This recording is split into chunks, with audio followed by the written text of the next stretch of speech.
풍화가인이라고 하는 캔데 위에 손캐고 밑에는 이 캐죠. 이게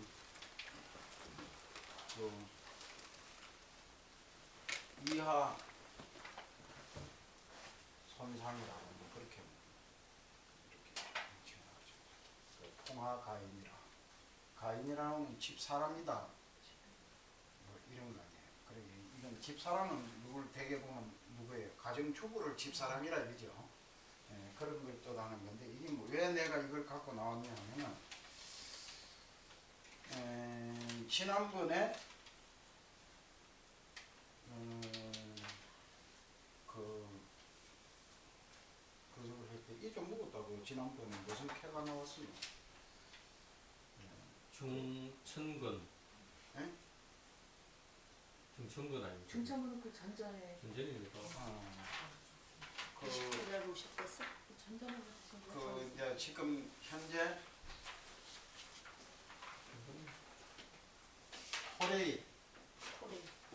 코레일 사태가 이제 지금 이제 파업이 끝났죠. 네. 파업이 끝나고 일단 이제 수습 국면에 들어가고 있는데 합의된 사항은 이제 거기 뭐 위원회를 구성하자. 그래서 노조와 코레일과 또는 새누리당과 민주당 이렇게 해서 민영화를 하지 않는다는 전제 아래 그것을 한다 뭐 이런 뜻이에요. 그래서 그 이제 그 했는데 그래서 그러면 이게 앞으로 어떤 방향으로 진행될 것이냐 이걸 볼 때 내가 한번 캐를 뽑아보니까 이제 이런 캐가 나왔어. 이제 진행돼서 풍화가인이라고 하는 이런 캐가 나왔어요. 그런데 이제 이거는 코레일에 관계없이 일단 풍화가인이라고 하는 캐는 어떤 성격을 가지고 있는 캐인가 하는 것을 일단 한번 설명을 할게요. 이게 이제 이거 좀 한문으로 쓰더라도 이해를 좀 하시고.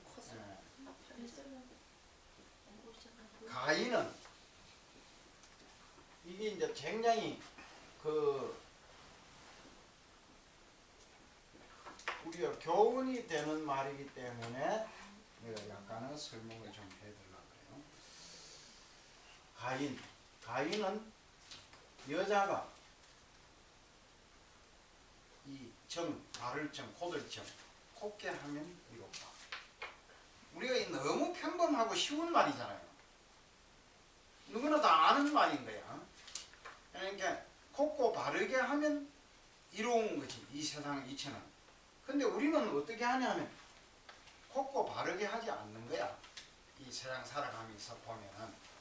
그래, 곱고 바르게 하는데 집이 가정이 화목하려면 어떻게 해야 되느냐. 이거 재밌는 그림이니까 이것도 내가 한번 그냥 해석만 가지고는 하니까. 부부 자자 형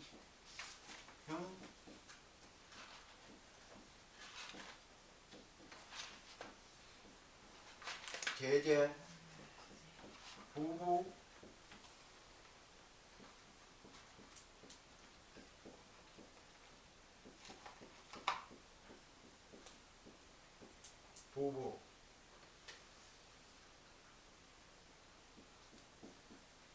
지금 이게 뭐 이렇게 이제 이 재밌는 글귀라서 내가 이렇게 써주는 거예요.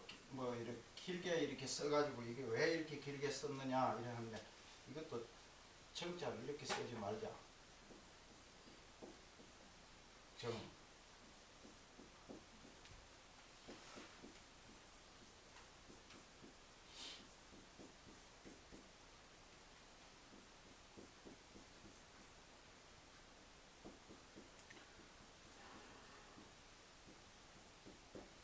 이런 뜻이에요. 이게 좀 재미있는 거야. 부부 숫자입니다. 아버지는 이게 뭐 그 어려운 게 아니에요. 아버지는 아버지답고 이 가정이 화목하고 좋아지려고 하면 어떻게 해? 아버지는 아버지답고 아들은 아들답고 형은 형답고 아우는 아우답고 또 신랑은 신랑답고 부인은 부인답게 하면 그러면 바른 도다 이런 뜻이에요. 예, 예, 가 이게 저 가짜가 하나 빠졌네. 예, 요 사이에 가짜가 가정이 그러면 가정의 바른 도가 되는 거야. 어려운 게 아니야 사실 이게. 그 우리가 이게 그 바르게 한다 하니까 이제 바르게 하는 게 뭐냐면 이건 거예요. 아버지가 아버지가 아버지답지를 않으면 어떻게 됩니까? 아들이 아버지 말 안 들어. 아들답지가 안 해지는 거야. 이거 뭐 처음부터 이런 데 어긋나기 시작하는 거야. 그래 형도 형답도 못하게 되고 아우도 아우답지 못하게 되고 막 신랑도 신랑답지 못하고 막 마누라가 신랑을 대하기를 개떡같이 대하잖아. 그래갖고 개떡같이 자기 혼자만 개떡같이 지나는 게 아니고 아들 막한테 계속 신랑 욕을 합니다. 자기한테는 신랑이지만 애한테는 아버지잖아. 애기 아버지. 내가 너 아버지 같은 남자 만나가지고 신세 조졌다. 무슨 어떻게 너 집에 아니 엄마가 이제 돼가지고 자식한테 그러는 거야. 내가 너 집에 시집 와가지고 날 때까지 내가 맨날 고생만 했다. 어쨌다. 막 원망만 하는 거야. 아들 데리고 앉아서. 그럼 엄마가 무슨 내가 그러고 왜 나보고 임대 시집 와갖고 나를 왜 낳는지. 제 얘기하는 것 같아요. 그게 아니 그거 그렇게 되는 거예요. 그런 게 신랑이 신랑답지 못하게 되고 또 이제 뭐 그성이 부인이 부인답지 못하게 되고 이런 가정의 바른 도가 막 깨져버리는 거야. 그 바른 도락하는 건 뭐냐면 각기 자기가 있는 자리, 자기가 처해 있는 자리에서 자기답게 행동하는 거. 이 절도 마찬가지입니다. 스님은 스님답게 행동해야 되는데 스님이 막 스님답게 행동하지도 않으면서 뭐냐 하면 제일 내가 도 닦는 스님이 삼가해야 할 것 가운데 제일 첫 덕목이 뭐냐? 억지로 신도들한테 존경하라고 하는 거예요. 스님. 스님을 존경하지 않고 막 스님한테 어찌 그럴 수가 있습니까? 스님이 바르게 행동하고 스님이 정말 스님다우면 스님 좀 존경하지 말아 주십시오. 왜 그리 스님을 자꾸 존경합니까? 이래도 존경하는 거야. 그러잖아요. 그렇게 존경하는 마음이 우러나도록 해야 되지. 어떻게 막 억지로 존경하는 마음이 생기도 않고 아이고 저 스님이 하는 거 보니까 막 마음에 드는 것도 하나도 또 막 미워 죽겠는데 자꾸 억지로 저대다니려면 스님을 존경해야 된다고 어쩌고 이래봐. 또 어떻게 존경하노? 존경하고 싶지 않은 게. 이게 마찬가지야. 신도 나오면 아침 스님들도 다 참 저 보살님 참 훌륭하다 이렇게 받들게 되고 또 같은 신도들끼리도 서로 존경하게 되고 이래야 되는 거죠. 그래 그렇게 하는 데는 뭐를 하지 말아야 되냐면 시기 질투를 하지 말아야 돼. 내가 인생 살아보니까 제일 나쁜 게 하여튼 막 시기 질투하는 거야. 시기 질투요. 시기 질투하는 게고 그리고 가장 훌륭한 인격은 어디서 나오냐 하면요. 겸손하는 데서 나와요. 그 겸손할 줄 알고 상대를 포용할 줄 알고 잘못을 용서할 줄 알면 이 세상에 시비가 다 끊어지더라고. 내가 보니까. 근데 뭐 특히 잘못하는 것도 아니야. 잘못하는 것도 아닌데 생활 습관이라든가 자기하고의 그 어떤 행동 패턴이 약간 차이가 난단 말이에요. 그럼 미워하고 시작하고 싫어해요. 그래가지고 그게 점점 쌓여져 가지고 나중에 막 미움으로 발전해서 아주 막 꼴을 못 보겠다 막 일사죠. 예. 그래가지고 막 어쩌는 게라 아니 절에 스님 입장에서는 황당한 경우가 많아요. 근데 얘기가 나왔으니까 하는 얘기인데 저 신도가 한 사람이라도 더 오게 했으면 좋겠다 잘 가고 있는데 뭐냐면 화상이 뭐냐면 신도들끼리 서로가 나는 저 사람 못 오게 해야 돼. 그런 사람 하나도 없어요. 또 막 그 속에서는 또 저쪽에서는 또 아이 저 사람 저기 오면 난 저리 안 갑니다. 그러면 안 되는 거예요. 그게 실제 이 사람 관계에 있어서는 자기 마음에 들지 않는 사람을 더 배려할 줄 알고 그 사람을 더 사랑해 줄 줄 아는 사람이라야 진짜 인격이 훌륭한 사람이다. 나는 아직까지 강아지를 한 번도 키워보지 않았는데 내가 그 강아지 키우는 사람들 들었어요. 가장 좋은 강아지는 어떤 강아지냐 내가 물어보니까 사회성이 뛰어난 강아지가 제일 좋다. 그래서 내가 놀래가지고 아니 강아지한테 무슨 사회성이 필요하냐 이러니까 아닙니다. 그 사회성이 어떻게 강아지의 사회성은 뭐냐 이러니까 강아지가 이렇게 있잖아요. 사회성이 뛰어나지 않는 강아지는 사교성이 없는 거야.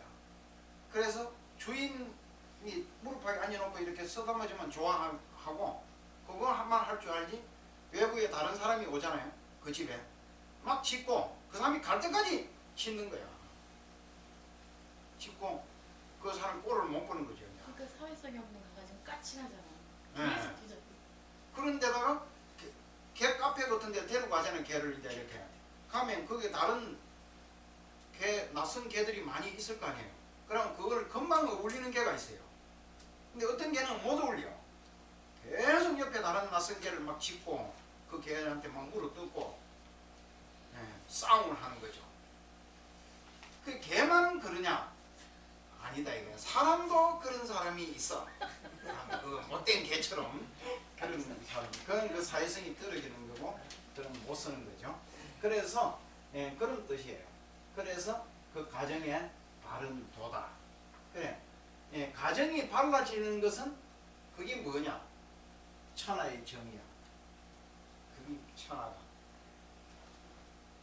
이게는 이제 이 정립한다, 뭐 어쩐다 이렇게 하는 정자거든요. 그 이게 우리가 세상이라는 게 딴 거 없어요. 그게 어떤 것이든지 각 가정마다 가정이 바르게 될 때 천하가 바르게 되는 것이지 가정이 다 바르게 안 되는데 천하가 바르게 되는 법은 없다. 그런 뜻이에요. 그 뜻이고 이제 이거는 여기까지만 설명을 하고 풍화 가인에 그러면 이러한 뜻을 가지고 있는 이 캐가 나왔는데 이 코레일 사건은 우리가 어떻게 해석을 해야 될 거냐 이 깨가 나왔을 때 그거에 대해서는 조금 더 뜸을 들이고 말씀을 드리도록 하겠습니다. 그 이제 그래 이건 지우고 이제 나는 이 주역을 너무 잘해가지고 스님이 돈은 안 따고 주역만 잘하는 것 같은 생각이 들어. 내가 스스로 생각해도 이게 내가 이 무슨 점을 쳐보니까 안 맞는 게 없죠. 내가 그 살짝 뭐라고 얘기하는데 우리 지장의 회장님 그에서 내가 캐를 뽑아보니까 이런 캐가 나왔어. 저 먼저 이렇게 뭐라고 말씀을 하셔서 이건 뭐냐면 겸손할 겸점이다. 겸손할. 그러면 이거는 뭐냐면 매우 적극성을 띠고 이런 거보다 겸손하다 하는 건 참 좋은 거 아니에요? 근데 그 소극적으로 움직이는 거야 이거는 어떻게 보면 그래서 크게 우려하는 그런 일이 생각 안 해도 되겠더라 하는 캐가 나오더라고. 그건 그렇고 하여튼 지금이 이제 금년이 아직까지 우리가 음력으로 그게 그 60갑자의 간지로서 지금 현재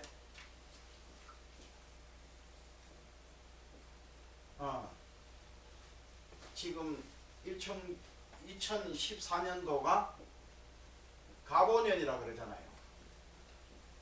갑오년. 그럼 이 갑오년이라고 하는 게 이게 이제 뭐냐?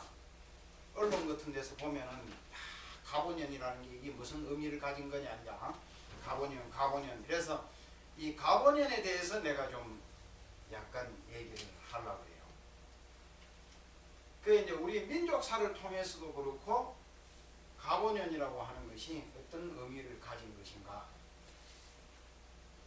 우선에 최근에 우리들의 그 아주 옛날 것까지 다 하락하면 우수한 60년에 한 번씩 가보년이 돌아오는 거니까 그 가보년이 얼마나 많은 가보년이 지나갔겠어요. 그런데 근자적 최고 가까운 가보년은 어느 해입니까? 지금 현재 금년에 한갑을 맞이하는 사람들이 54년도입니다. 54년도. 그러면 54년생이 지금 금년에 이제 한갑. 근데 그러면 우리 민족사에 있어서 54년도는 어떤 일이 일어났을까? 이걸 우리가 한번 그래야 금년도에 가보년은 왜 사람들이 다른 해하고는 달리 자꾸 언론이 막 가보년이 무슨 하잖아요. 그래서 이제 이게 그 금년에는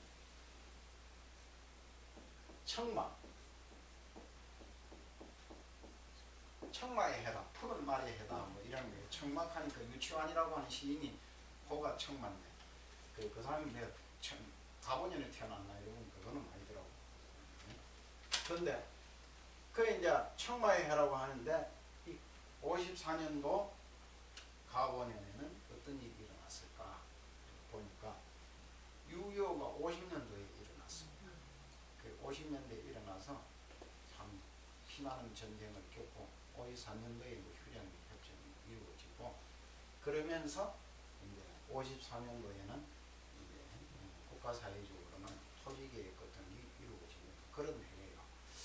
그런데 막 그런 거 다 놔두고 불교계에서 저 유명한 비구 대처의 싸움인 정화운동이 일어났어요.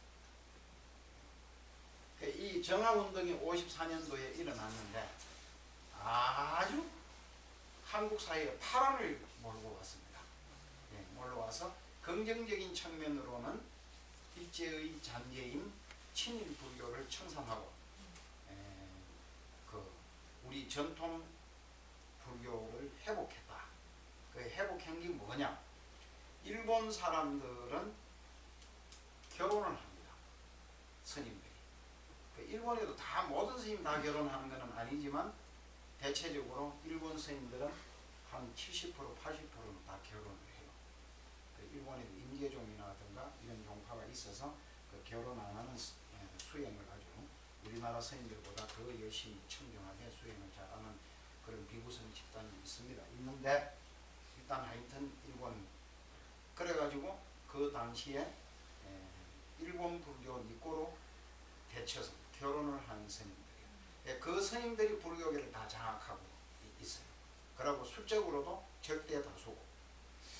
그런데 거기에 그런 일제 치하 속에서도 오직 수행만 해야 된다 하겠다 이 하는 뜻으로 결혼을 하지 않은 스님들이 참선 수행하는 스님들이었어요. 그래서 그 참선 수행하는 스님들이 들고 일어나서 결혼한 불교에 대처 없다 뭐 이런 식으로 해서 몰아내고 정화운동을 했어요. 그래갖고 오늘날 대한불교 조계종이 설립됐습니다. 이제 이거는 일종의 그럼 우리가 생각할 때 대한불교 조계종은 일제시대도 있고 조선시대부터 있는 걸로 이렇게 생각하지만 그때부터 조계종이라는 명칭을 사용하는 부분이 있긴 했지만 정식으로 종단이 발족돼서 한 것은 54년도 정화운동이 일어나면서 시작된 것이다. 이렇게 봐야 돼요. 조계종을. 그래서 불교계 일대 혁명이 일어난 거야. 이거 뭐 길게 얘기하려고 하면 아주 굉장한 불교 정화운동을 다 얘기하기가 참 너무 복잡하고 많지만 그 불교계의 정화운동이라고 하는 거 이거 하나 얘기하는 걸로 끝내겠습니다. 그러면 이제 54년도부터 다시 거슬러 올라가면 그러면 이제 언제냐? 그게 1894년도예요. 이때가 또한 가보년이야. 그럼 1894년도니까 어느 때겠어요? 고종임금 때겠죠? 예, 일대를 대체적으로 얘기를 해서 막 고종 황제가 이후에 이제 뭐 그 황제가 됐지만 이때를 뭐 구한 말이라 그래요. 고종이 임금이 돼서 치세하는 기간을 대체적으로 구한 말이다. 그 구한 말이라 하는 것은 뭐냐면 지금 현재 대한민국을 그때 고종이 선언한 대한제국이라는 말에서 명칭을 따와서 지금 대한민국이 됐기 때문에 그때의 고종이 세운 대한민국이라고 하는 명칭을 구대한민국, 그래서 그걸 구대한, 그래 그때가 조선의 말기니까 말기, 그래서 구한말 뭐 이런 명칭을 역사적으로 사용하게 되는 겁니다. 그래서 명확하게 얘기하자면 실제 대한제국이 이걸 선언하고 그래서 한 거는 역사적으로 몇 년 안 돼요. 짧아요. 그렇지만 고종이 임금을 오래 했기 때문에 고종이 치세 기간을 통칭 다 일러서 구한말이라고 그렇게 명칭을 번역해서 사용한다. 이렇게 되어 있어요. 그런데 그때의 1900 그 고종 임금이 황제 임금을 하고 있을 때인데 이때는 어떤 일이 생겼느냐?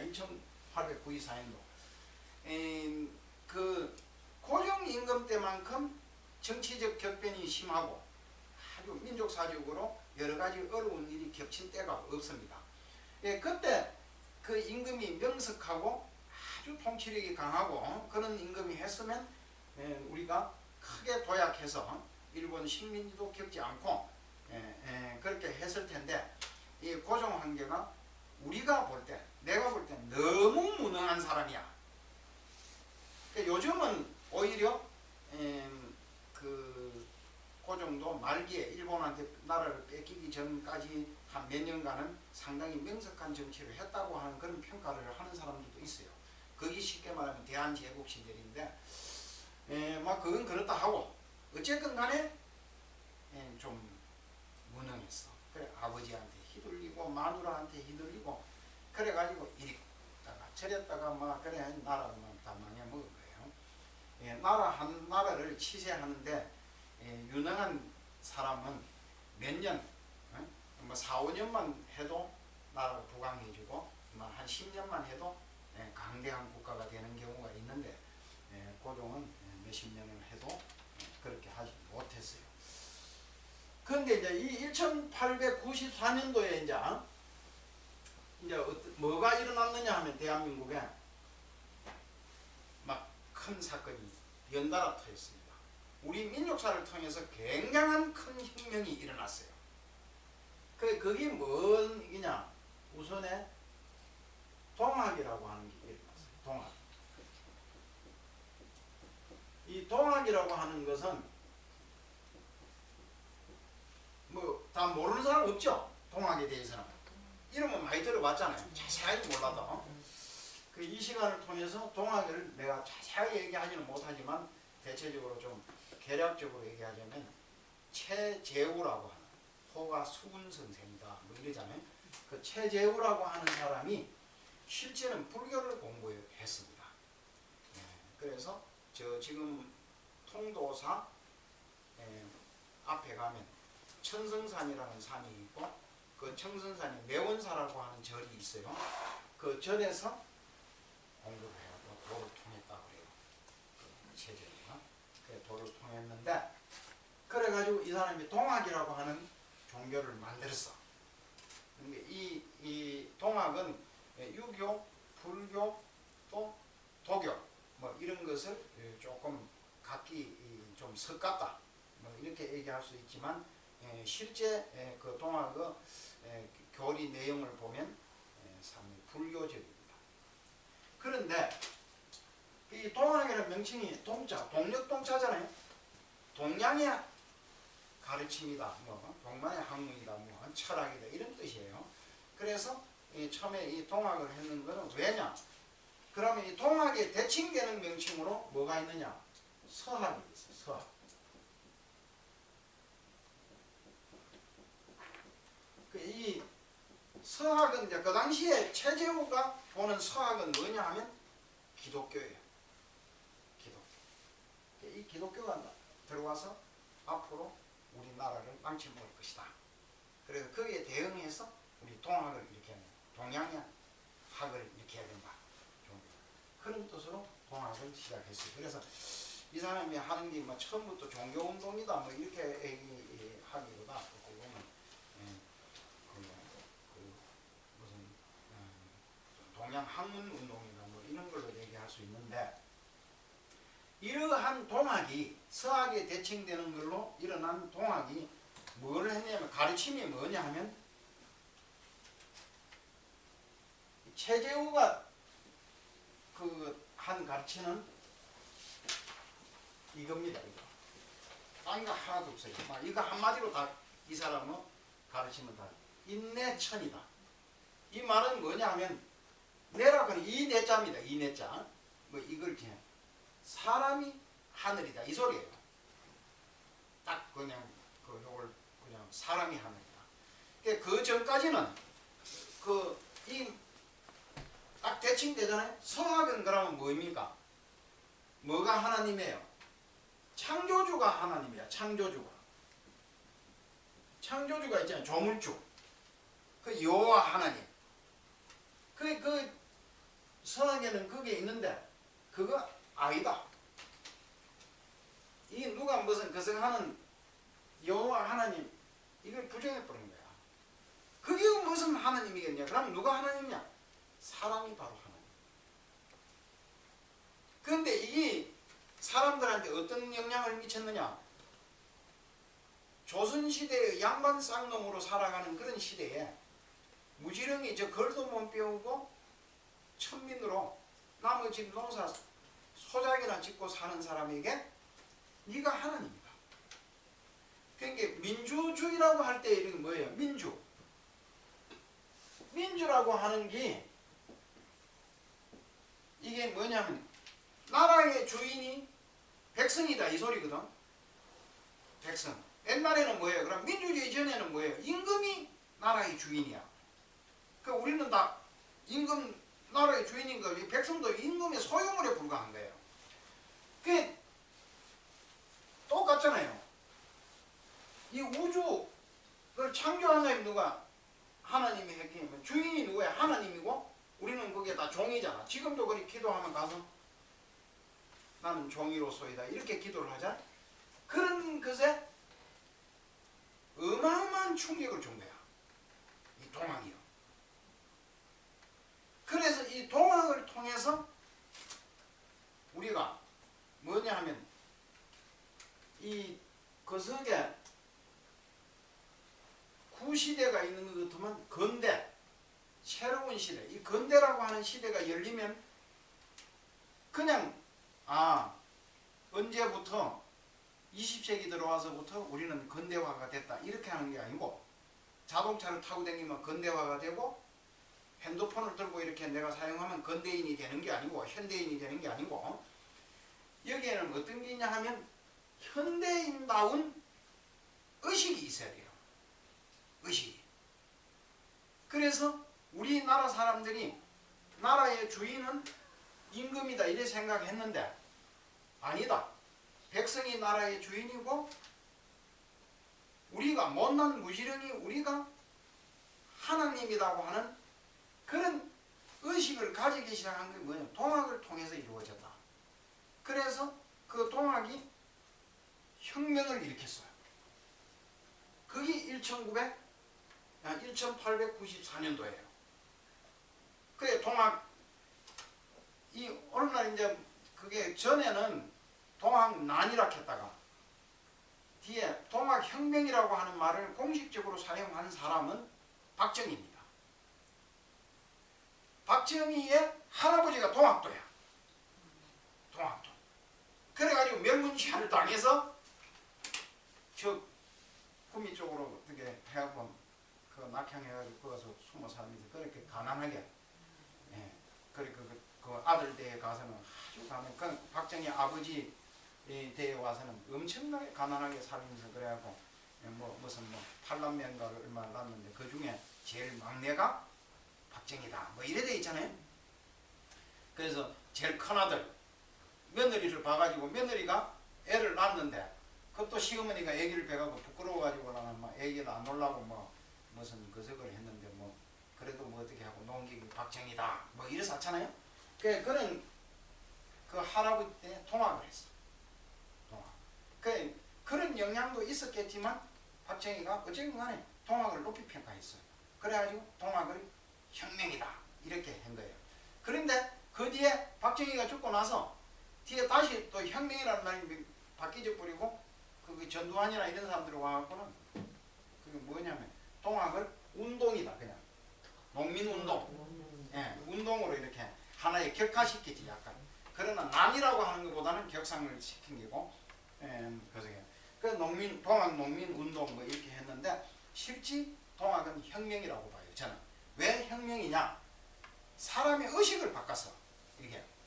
그래 그때부터 우리 민족이 굉장히 큰 의식의 변화를 일으켰다 이렇게 되는 거예요.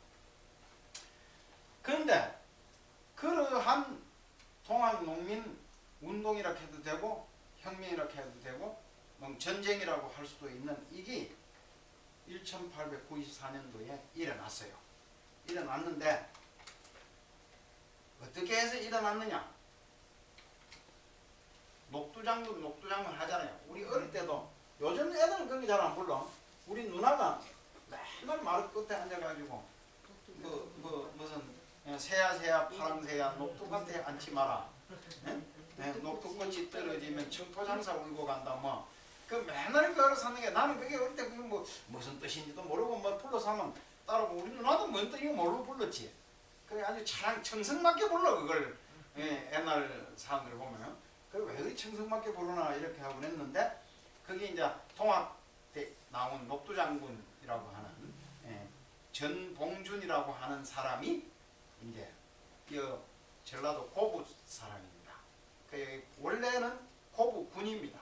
고부군인데 지금은 그 고부군이 없어져 버리고 고부군이 없어졌어요. 그러니까 정읍으로 하는 대로 일부는 떨어져 정읍으로 퍼지고 일부는 떨어져서 이게 부안으로 복속되고 그래가지고 지금도 고부는 뭐냐면 면이죠. 부안에 소속된 한 면으로 그래 고부면이라는 면이 있습니다. 지금도 가면 그 있는데 거기 출신이야. 그래갖고 농민들이 이제 막 하는데 이 조병갑이라는 사람이 고부 군수로 왔어요. 만경뜰이라고 하는 어마어마한 전라도에서 호남평야의 제일 중심에 있는 아주 큰 뜰이 있잖아요. 거기에 이제 원래 큰 못이 있어. 저수지가 있는데 많이 보라카는 하는 그런 큰 못이 있는데 그 앞에다가 또 못을 하나 만들어 가지고 그 수세를 받는 거예요. 이중으로 받는 거지. 그러니까 원래 기존하는 포가 있어서 그 포에서 수세를 받는 거 가지고 부족해 가지고 또 그러니까 농민들이 막 견딜 수가 없는 거예요. 농사 좀 지으려고 해서 농사를 안 지을 수도 없고 농사를 지면 땅 주인이 가져가잖아요. 소작이니까. 그것도 수세 다 물고 이중으로 그것도 물고 그것도 나라에 세금 바쳐야 되고 뭐 하고 견딜 수가 없는 거예요. 그래서 그 조병갑이라는 사람의 그게 타막한 관료를 내치기 위해서 농민이 봉기를 했어요. 그래 일어나서 봉기를 했는데 이 농민들이 막 봉기를 해가지고 막 전쟁에서 이게 좀 복잡한 얘기를 다 생략하고 왜냐면 그 전봉준 고향 있는데 가면 고부의 그 고향에서 얼마 안 돼요. 이거 우리 철에서는 여기 가면은 잠깐 가. 그런데 요즘 고속도로가 있어가지고 더욱 가기가 빠르죠. 근데 황토현이라는 데가 있어요. 그 옆에 가면 정봉준이 고향 있는 데서 얼마 안 돼요. 황토현. 그 동학난이 황토현 전쟁이라는 아주 유명한 전쟁인데 그래서 강군하고 막 붙었어. 막 붙어서 싸움을 해가지고 동학이 이겨버렸어. 그런데 뭐 이 자세하게 얘기를 하면 복잡하니까 대충 얘기를 하는데 그때 그 석을 이 농민군이 일어나니까 그게 광군이 나가고 전쟁이 져버리니까 참 나라 임금 입장에서도 참 곤란하게 됐잖아요. 그 곤란하게 됐는데 그러면 그 곤란하게 됐을 때 그걸 이제 전쟁을 해가지고 저것들을 싹 죽이버리면 간단하지만 그렇게도 안 되고 이러니까 그 뭘 했냐면 안핵사락하는 사람을 보내는 거예요. 편안할 안자입니다. 가서 달래는 거야. 너 요구가 뭐이고 왜 그렇게 하냐? 그러니까 아마 우리가 이런 게 합니다. 여기 코레일 농민들이 참 저기 노동자들이 파업을 하면 뭐 주장하는 게 있을 거 아니에요. 일반 사람들은 거기에 대해서 귀를 안 기울이고 무조건 제가 하는 놈이 나쁘다 이거 하면 안 되는 거 아니야. 그 농민들이 목숨을 보고 일어나서 지금 요구를 하는데 이 사람들의 주장이 뭐예요? 인내천이잖아. 우리가 하나님이다 이거야. 세상의 주인인 거야. 그런 사상과 철학을 가지고 지금 봉기를 일어났는데 그가 무조건 병사를 죽일 수도 없는 거 아니에요? 그래 안핵사를 보냈어. 그게 이용태라고 하는 사람인데 이 사람이 가가지고 처음에 앞으로 가고 한 거야. 그러니까 나라 이 말을 듣고 가서 이렇게 살살살 달래는 척 해놓고 그 농민들이 그렇습니까? 무기 손에 있는 건 나쁠 거 아니에요. 사정 없이 그냥 때려잡아 버렸어. 그러니까 2차 봉기가 일어나는 거야.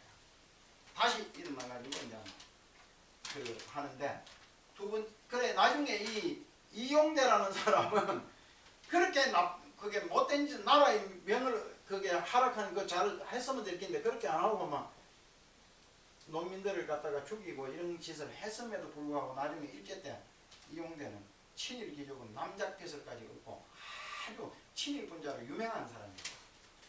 두 번째로 이제 그 내려간 나라의 명을 받고 간 보상인데 이건 잘 이런 거 오늘 배워놓으면 얘기 들어놓으면 다음 연속극 보는데 매우 도움이 됩니다. 홍계훈이라고 하는 사람이 있어요. 이 홍계훈이라는 사람은 뭐냐면 이게 그냥 무관이라 그냥 그 군인에 불과한 사람인데 이 사람이 이모군란이 일어나라고 해서 연속극 명성황후 지난번에 할 때 그 연속극 보셨을 거예요. 그 이름 뭐이고 나는 연속극을 자주 못 보니까 어떻게 지나가는 거 하면서 보는데 그 이미수 요 배우 그 유명한 얼굴 잘 생긴 애 있잖아요. 우아하게 생긴 애 이미숙인가? 이미경인가? 이미 그 걔가 네. 주인공을 했죠. 네. 그러니까. 하다가 네. 나중에 최명길이가 이어갔죠. 예, 맞아요. 그게 연장을 안 한다 하니까. 네. 예. 연장 안 한다니까. 예, 네. 그게 최명길이가. 자기는 계약한 것만큼 하고 말겠다 네. 이러니까 이제 그렇게 됐는데. 아주 이뻐요, 걔 진짜. 예, 걔가 연기를 잘하더라고 네. 보니까. 아주. 그러니까 이모곤란 일어나고 이제 했을 때 명성황후를 죽이려고 하니까 군인들이나 죽이려고 하니까 그 병사 하나가 명성황후를 자기 여동생이라고 하고 업고 도망을 갔어요. 지금 여주 쪽에 이제 여주. 그 원래 그 석의 생가가 그 여주에 있어. 그 여주 그 강가에 그 있습니다. 여주. 그 업에서 얼마 안 돼. 근데 그때 그 명성황후를 업고 도망간 사람이 누구냐면 홍계훈이라는 사람이야. 그 이 사람이 이제 통합 토벌을 하는데 또 공을 세우고 뭐 그것을 그런데 이 사람 참 운도 없는 게 결국 또 나중에 죽을 때는 어떻게 되냐면 그 을미사변이라고 해서 명성황후를 일본 놈들이 죽이려고 왔잖아요. 그래 이 건의대장인가 뭐인가 뭐 건의대장인가 뭐 그런 걸 하고 있을 텐데 그런 게 집에 자고 있다가 그 소리를 듣고 뛰쳐나간 거야. 뛰쳐나간 일본군이 총을 쏘아서 그래 결국 명성황후를 지키지도 못하고 총 맞아 죽었지. 명성황후 때문에 출세하고 결국 명성황후 때문에 죽었어. 이 홍계원이라는. 그러니까 이 사람이 이제 내려가 가지고 이제 그래서 토벌 교섭으로 대장을 내려가 가지고 합니다. 하는데 그러니까 이 사람도 패. 그런데 나중에 이제 이 동학이 이제 어디에서 왔냐 하면은 이 공주 여기 요 앞에 가면 공주라고 있어요. 예, 공주. 그 가면은 그 우금치라고. 그 공주 그 금강강 주변 하고 그 우금치라고 하는 그 고개 산 고개인데 거기에서 일본군하고 접전을 했어요. 그래가지고 뭐 2만 명인가 얼마 되는 농민군이 그 일본군 그 신식 무기 총 들고 가고 이게 농민군이라는 게 뭐예요? 무슨 납 들고 나오고 새시랑 들고 나오고 뭐 꽃갱이 들고 나오고 하는 이 것들 그 전략적으로 내가 볼 때 그렇게 된 것 같으면 일본군이 그러하면 전략적으로 흔들렸다가 다시 일본군이 물러가면 다시 모이고 뭐 이런 전략을 썼어야 되는데 정면 대결을 했어. 그래가지고 몰살을 당했죠. 피바다를 잃었다고 해. 그래갖고 이 동학농민 혁명이 자리를 잡고 무너졌어요. 무너졌는데 재미나는 게 그러면 조병각이라는 사람이 그 탐악한 아주 고약한 그 고부 군수 그 조병각에는 어떻게 됐느냐? 이 사람 나중에 살아남아가지고 나중에 이 그 동학의 2대 교주인 이시영이라고 최시영 같은 그 최재우하고 같은 성인데 같은 종씨인데 그 최시영 이 사람을 호를 뭐라고 하냐면 해월이라고 해요. 해월. 이 시간이 촉박한데 내가 자주 써놓는 참 내가 아주 좋아하는 사람. 그 수근 선생보다 이 사람을 내가 더 매력적인 사람이야. 도인이에요, 진짜. 이 사람은 정말 도인적인 사람이야. 모든 사람한테 하심을 하고 공손하게 대하고. 이 사람은 도를 통하는 것도 뭐냐면 자기 스승이 이랬어요. 하나님의 소리를 들어라. 이런 거야. 하나님 소리.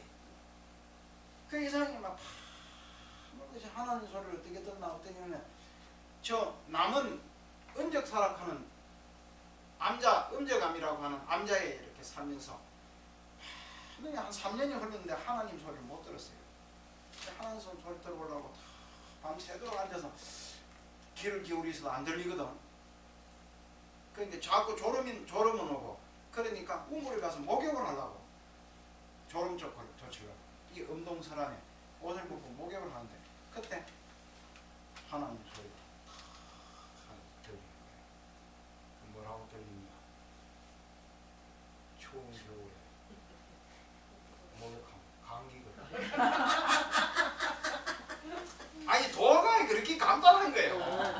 어려운 게 아니고 그 도를 깨달았어. 그래가지고 이 사람이 다 해안이 열려가지고 그때부터는 아주 그래서 공로가 이 그 수은 선생 가자기 스승인 그 동학의 창시자 최재우보다 훨씬 더 큰 공로예요. 이 사람에 의해서 그 수은 선생이 죽을 때는 신도가 몇 명 안 돼.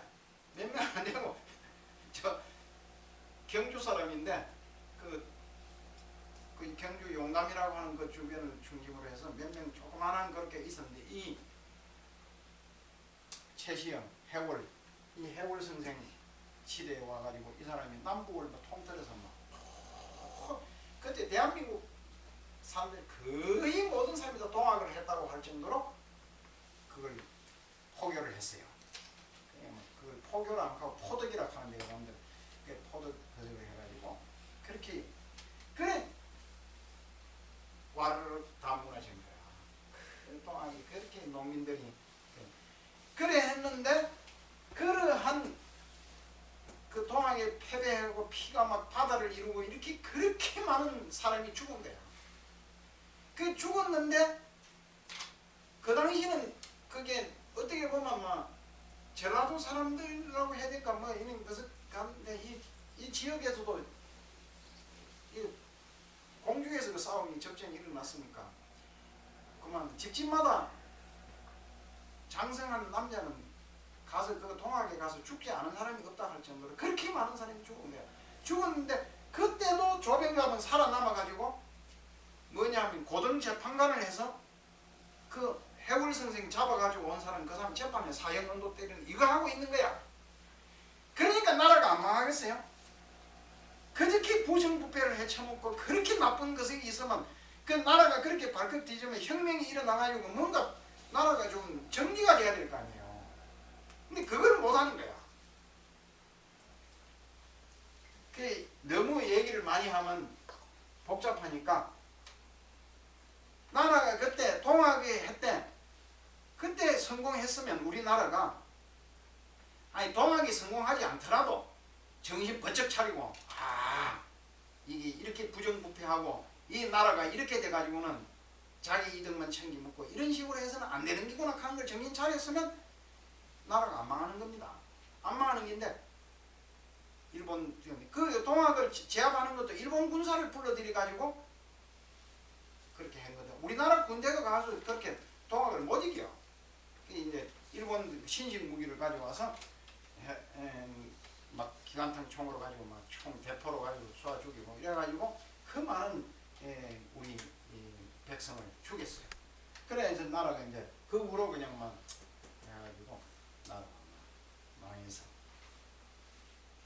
이제 36년 동안 식민지를 하고 그리고 또 그 전쟁 2차 대전이 끝나고 우리가 해방됐다 하지만 남북이 분단돼 가지고 이래 있고 이래 돼 있는 상황 속에서도 여전히 우리가 지금 나라 꼴이 돌아가는 걸 보면 백성 뜻을 잘 안 받아들이는 거야. 이게 제대로 되어 있는다고 볼 수가 없어요. 그런데 뭐 그거 얘기 다 하려면 복잡하니까 생략을 하되 그 동학은 그런 식으로 갔어요. 갔는데 그때 정봉준이라든가 김계남이라든가 뛰어난 영웅이 참 많았어. 그 정봉준은 잡혀가지고 김계남이라는 사람은 저 남원에서 잡혔는데 포토사라고 하는 사람이 이제 그게 뭐냐면 이도재라고 하는 사람인데 이 사람이 잡아가지고 김계남을 데리고 호송을 해서 서울까지 데리고 가야 되는데 불안해서 데리고 갈 수가 없는 거야. 겁이 나가지고. 김계남이라는 이름만 들어도 오줌을 질끔질끔 싼 그렇게 그게 무용이 출중한 사람이에요. 그 김계남이. 체격은 조만했다 그래요. 그러니까 중간에 막 자기가 서울까지 가면 김계남을 살려갖고 데리고 가다가 큰일 나겠면 중간에 가면 나라에 명도 없이 자기가 임의대로 죽일 뻔했어 그냥. 그래갖고 몸만 가지고 갔어요. 근데 반대로 정봉주는 잡혀가지고 나중에 서울과 재판을 받는데 그 재판 받아서 하는 그 당시 재판 기록이 지금도 다 남아 있습니다. 남아 있는데 정말 이제 우리 같은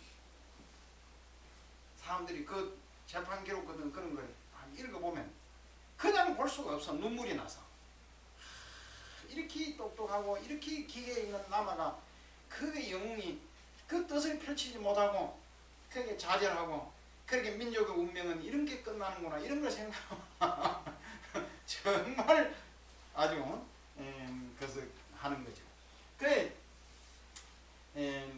그런 이때 사건이 있었다 하는 거예요. 시간이 이제 그러고로 다 됐는데 그래서 풍화가인 이에 대해서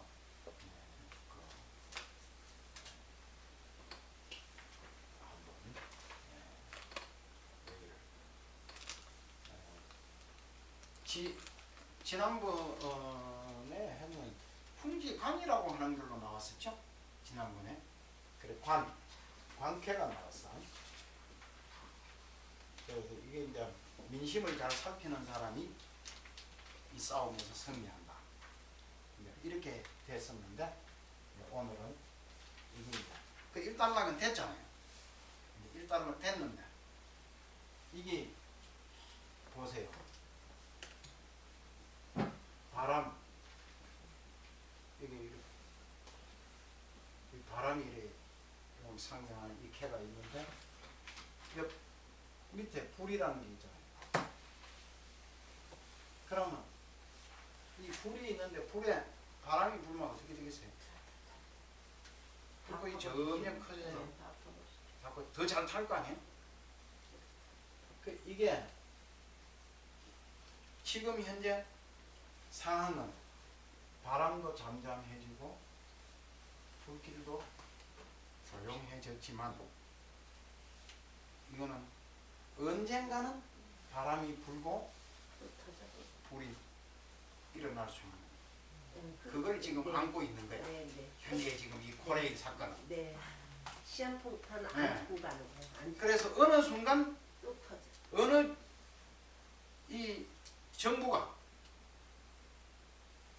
괜히 무리수를 두고 실수를 하면 바람이 나고 불고 다시 바람이 불고 불꽃이 커져버립니다. 이 캐가 그렇게 보여 있잖아요. 이게 내가 하는 말이 아니고 우리가 볼 때. 네. 그래서 이게 그냥 우리가 아까 대에는 가정거석으로 하면 참 가정을 화목하게 하고 뭐 거석을 하고 예 그게 그렇게 해석할 수 있지만 아니 우리가 바람이 살랑살랑 불어가고 불이 따뜻하게 펴지고 이러면 그 집안에 온기가 들고 화기애애해지고 아주 좋잖아요. 근데 이게 그렇지 않고 이런 큰 사건에 이렇게 할 때 이거는 해석을 할 때는 그렇게 해야 된다는 뜻이야. 그래 이게 바람이 불고 그 이게 주역이라는 게 이제 이런 걸 이게 그 캐가 나왔으니까 우리 이제 우리 특히 우리 박 선생 그라든가 계속 들어오니까 우리 빛나고나 이런 이제 한 그래서 하면 주요 캐도 자주 뽑아봐야 돼요. 이걸 많이 해본 사람이 잘해요. 근데 내가 거듭해서 얘기를 하지만 운전 많이 한 사람이 운전 잘합니다. 무엇이든지 많이 해본 사람이 잘해요. 아니 김치 지금 세계화가 돼서 전 지구 사람들이 김치에 바람이 불어서 먹는다 그러잖아요. 유네스코에 그런데 그러한 김치를 누가 제일 잘 담겠어요? 김치를 가장 많이 담아본 한국의 아줌마들이 엄마들이 제일 잘 담는 거야. 왜? 이 사람들은 항상 김치를 먹고 항상 김치를 담기 때문에 제일 잘하는 거지. 김치 공장에 가서 먹어봐도 어떻게 보면 가정주부들만큼 못 담아요. 그런 게 있어. 그런데 그런 것처럼 무엇이든지 많이 하는 사람이 잘한다. 이 주역도 캐를 많이 뽑아본 사람이 잘해요. 근데 이게 이제 캐를 뽑을 때 주역을 그석을 할 때 명심을 해야 되는 것 가운데 하나가 두 가지만 잘 살피면 돼요. 내가 간상 같은 거 이런 거 사주 같은 거 이런 거 얘기하면 내가 또 사주팔자에 대해서 한번 얘기를 하긴 할 텐데 다 한번 짚어주려고 그래요.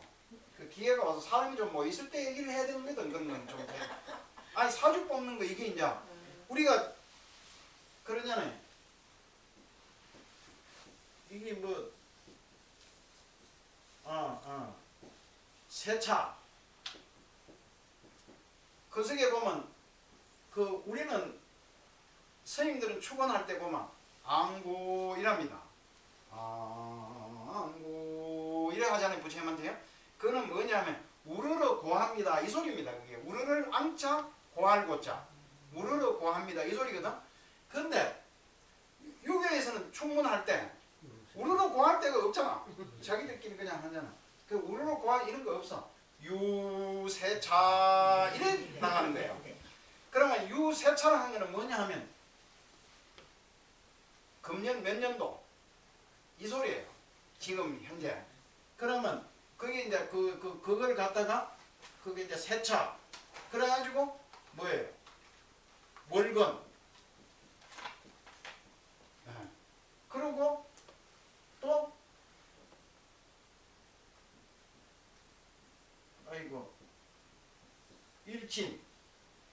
일진, 월이는 세울 건자 다룰 자 월건, 그 세차, 월건, 일진. 그리고 이제 그래갖고 시가 있잖아요. 시. 응? 그래가지고 그걸 사주라 그러는 거거든. 그래 뽑는 거예요. 그 명칭이 그렇게 되는 건데, 그 유세차 뭐 이렇게 하는데, 이 사람 관상을 보는 것도 계략적인 것으로 이렇게 접근해 들어가면 다 맞아요. 근데 그걸 하지 않고 막 처음부터 무슨 것을 하면 뭐가 어쩌고 뭐 장가는 몇 년도에 가고 뭘 어떻게 이런 걸로 자꾸 접근해 들어가려고 하면 혼해가 나와가지고 그걸 맞추기가 어려워져. 손금이 이게 이렇게 이제 손이 이래 있잖아요. 보살님들이 우리보다 더 잘 알잖아. 나보다 이렇게 하면. 이 몇 가지 선만 보면 되는 거야. 이게 뭐예요? 생명선. 이게 무슨 감정선. 이게 감정선, 이게 지능선, 이게 운명선. 이게 또 태양선이라는 게 하나 있어. 이렇게. 이거 몇 가지만 가지고 이렇게 보면 계략적으로 그 사람이 개성이라든가 그 사람이 무슨 뛰어난 것이라 이게 보면 너무 섬세하게 막 그 생각. 요거 있는 거면 자손. 예? 요게 새끼 손가락인데 요게 그 선이 있어요. 거기 이제 자손선을 말한다고 그러지. 뭐 딱 두 근데 개밖에 이것도 없네. 내가 손금에 대해서도 이제 기회가 있으면 한번 다 얘기해 스님 여기 딱 두 개밖에 없으면 둘밖에 없는 거예요? 그만 있는 거지 그럼. 뭐. 아니면 나는 다섯을 낳는데 저는 딱 두 개밖에 없어요. 그것도 자세히 보면 다 있어 그래도. 딱 두 개밖에 없는데. 그래 이제 스님은 하나도 없는 거예요 그거. 그게 하나 있어. 그게 근데 감추는 거 아니에요? 그런데 어디 이제 지금부터 넣어 그 이제 그렇듯이 이게 그 주역도 탁 볼 때 너무 고상한 게 아니라 큰 틀에서 봐야 되는 거예요. 그래 몽캐다 이러면은 몸은 무엇이다. 또 이 오늘 같은 게 가인이다 이렇게 하면 가인이 무슨 뜻이 하는 게인가. 그래 이걸 놓고 계략적으로 이렇게 큰 그 틀에서 보고 그리고 나서 이제 섬세한 쪽으로 접근해 들어가면 틀리는 법이 없다. 뭐 이런 뜻이에요. 그래서 이 포레일 사건은 지금 마무리된 것 같아도 아직까지 깨끗하게 안 전혀 된 거 몰라요. 그 안에 불씨를 크게 불씨 받고 쌍. 있는 그래서 그러니까 스님 그래서 바로 나와요. 이 사태가 어떻게 발전해 갈지는 그 누구도 더 두고 봐요. 정치기 어려운 그런 상황에 있다. 그래서 풍화가인